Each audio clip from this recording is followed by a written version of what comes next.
George the steamroller was waiting for Percy to take him to a new workplace. George was being rude to Rheneas and Skarloey.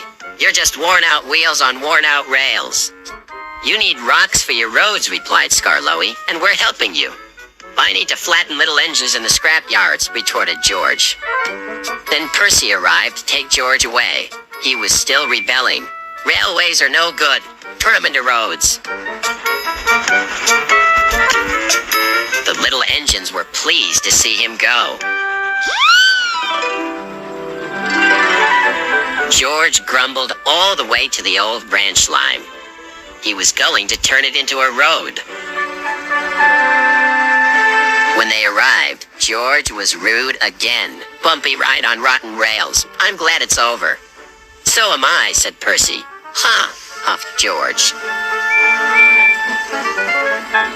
Percy was still fuming when he met Thomas.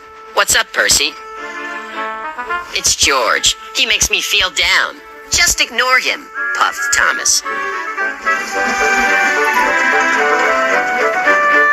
George was now enjoying himself. "Ripping up rails," he chortled. "What a life." "What do you think of this, Thomas?" Thomas took no notice.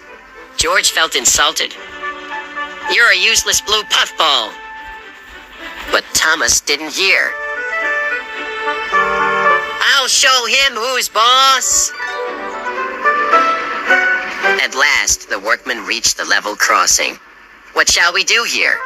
"Tear it up, tarmac it," said George. So they did, but not properly, and George knew it. Later, Thomas was traveling home on the same line. He was pulling freight cars filled with vegetables. The signalman had forgotten to warn his driver about the crossing. "That's nice. We don't need to stop," said Thomas happily. "Yes, we do," called his driver. But it was too late.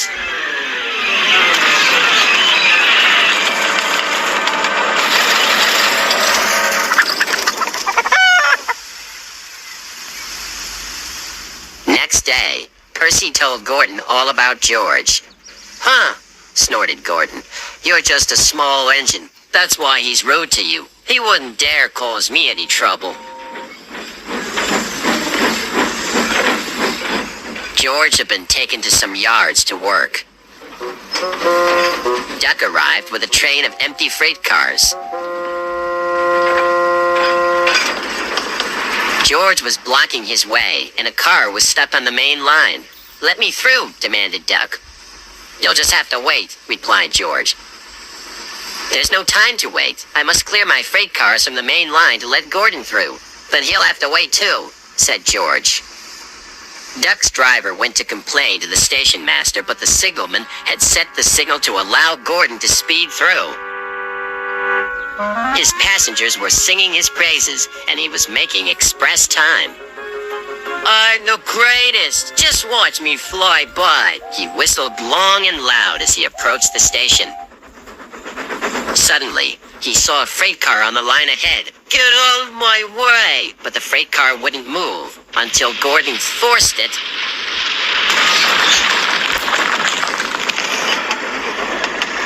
By accident.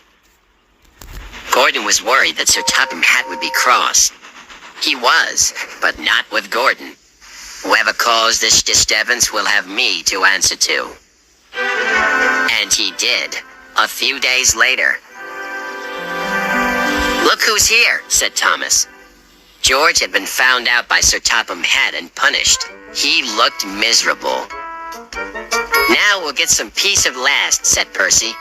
"I want to get rolling again, but I've got to wait a whole week till I do." "And then you'll be just as rude as ever." "Hey, George?" "I hope not."